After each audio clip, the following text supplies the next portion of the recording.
Hi, day 32. I'm so glad it's Thursday. Happy Valentine's Day. I'm excited to get this movie done, and my husband will be in Helena in an hour, and I can't wait to see him. This morning in Business and Labor, we heard House Bill 416, which is literally the same exact bill I talked about the other day, letting the nurses collect workforce data, and the Republicans were like, no, that's a huge infringement on private information, and there's no reason for them to have that, and they tabled it. And now the only Republican that voted yes for that actually has a very similar, almost identical bill for doctors to gather workforce data. And I cannot wait to see how the same people that were on the other committee vote on this bill. We also heard House Bill 450 that deals with insurance claims. So the hospitals are saying people are suing us and we aren't going to be able to stay open if we allow these lawsuits to continue. And people who are in accidents and are left with a ton of debt are saying, you know, there were two parties in this accident, and between these two people, there were 5 or 6 insurance companies. And because the insurance companies fought over who had to pay these bills, I got left with the debt. Every insurance company pointed their fingers at the other one and said, no, it's their responsibility. And now I had to lose my business. And so it's a really interesting question as to what the legislature's role is and how much we want to step in to protect these hospitals and make sure they're running, and how much we support folks being able to sue. I'm still going to be having conversation about that. And on the floor today, I got flowers delivered from Kevin, and that was really fun. We heard House Bill 153, which gives a tax credit to employers of veterans. And the guy that I complained about the other day, who voted for a tax credit for private schools and then stood up and said I could never vote for a tax credit for elderly homeowners, did vote for this tax credit for veterans, so good for him. We heard a Buffalo bill. Buffalo bills are always contentious, and most of the conversation today was about House Bill 249 that says that if a publicly owned or wild buffalo comes onto your private property, you can do whatever you want with it. You can shoot it on sight. And, you know, we don't do that with deer. We don't do that with elk, but buffalo are a different story because they could damage your property. We heard House Bill 179, which allows disabled people who are still in the military, so they're not veterans because they're still serving the military, to get half-price hunting and fishing licenses. Right now, you can only get a half-price license if you're a veteran that's no longer serving. And so it was really fun to get to pass that bill. Everyone agreed. We had a lot of 100-0 votes today. It's always like 99-1 because there are some real weirdos up there. House Bill 317 encourages the university system to apply military training and education to the college preparation credit, like transfer credits when veterans come out of the military and want to continue their education. House Bill 323 adds grizzlies to the livestock loss program. So if you lose any kind of livestock due to wolves, you can get paid for it. And after this goes through the process, if you lose any kind of livestock due to grizzlies, then you can get paid for it.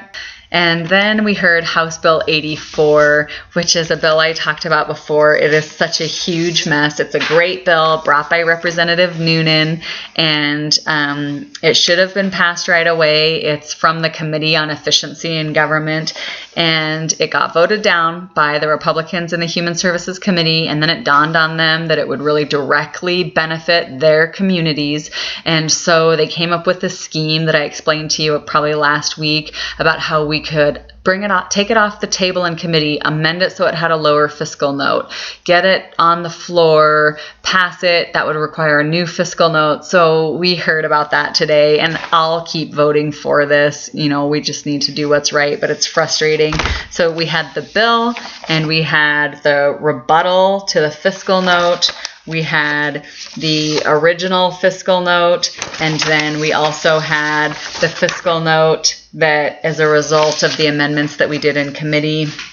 And, you know, it's just a huge waste of everyone's time and your money that we can't just do what's right the first time. I had a picture from the governor on my desk today. He just gave me a copy. I had showed it to you guys earlier and signed it, so that was fun. I also had 2 roses, a red and a white rose, and a little story about God's love for us. Also a very nice Valentine's Day gift. In local government, we try to do executive action, and we have this stupid bill in there that was not good when it was brought to us, and people keep trying to fix it. And there's this saying, don't amend a bad bill. We have this bill that we should have just tabled, but now it has 5 amendments brought to it. And we still didn't even get through all of the amendments today. And we heard 3 bills brought by a representative who owns a tow truck company.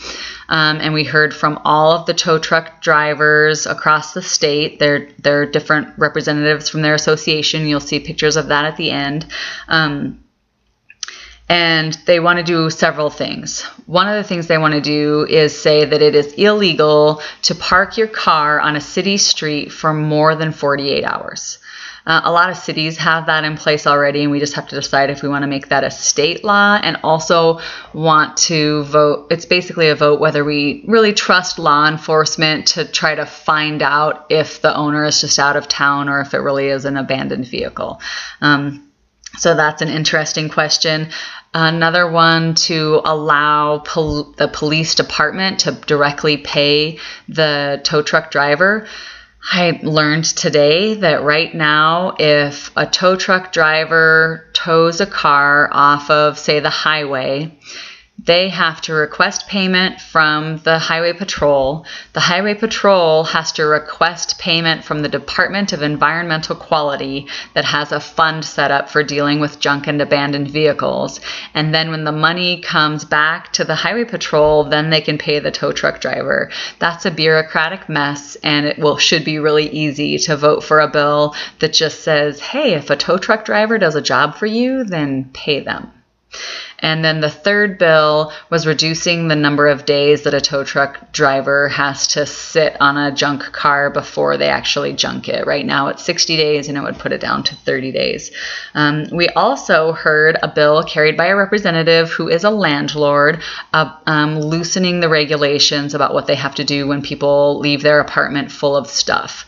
Right now, even if it's garbage or hazardous materials, it has to be left in the apartment for 5 days. And this really reasonable woman is saying, hey, I'm a landlord. I actually break these laws all the time, so we should probably just fix them.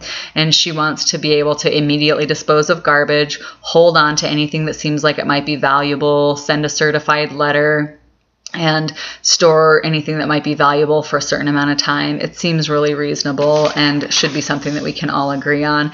And then the bill of the day in local government was House Bill 326, and I learned all about coordination. So some local governments are wanting to coordinate with state government, which means that state agencies wouldn't be able to impose state regulations without coordinating with the county commissioners. And so some of the local like the county commissioners, love it because it keeps big government from imposing on their locality. Some local county commissioners love it because it keeps big business from imposing anything they don't want on their locality. But some local commissioners hate it because they say the environmentalists in our neighborhoods are going to be coming to us and expecting us to keep these big, profitable projects from happening in our counties, and big business hates it because they think that localities are going to keep huge projects from happening in counties. And so it was really interesting to see the Environmental Information Center and the lobbyists from Northwestern both oppose this bill. And really the question for us in the committee is whether or not we want to muddy the waters in 56 different ways. If we allow this bill, each county can decide whether it does or does not want to coordinate with state agencies. So that's an interesting question. I have 300 emails right now on about 100 different bills, and I've been bragging to you about the fact that I was really responding to everyone who sent me a message, and it's just not possible anymore. The bills that put it over the top were a junk vehicle bill, medical marijuana, and the wine and the craft brewers. I have so many emails on these issues that I have to just file them, and I honestly can't respond.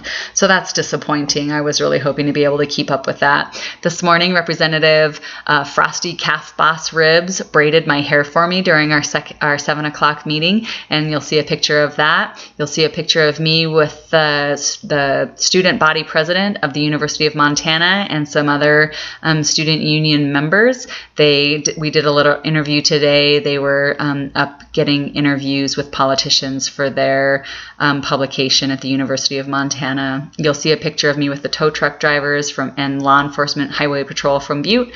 So overall, a good day. And the last thing I'm going to say, I'm sorry this is a long video, is that as an educator, I'm trained to recognize and communicate with multiple intelligences. Some people are kind of mathematical thinkers. Some people are more verbal thinkers. Some people are artistic. Some people are physical. Some people are interpersonal.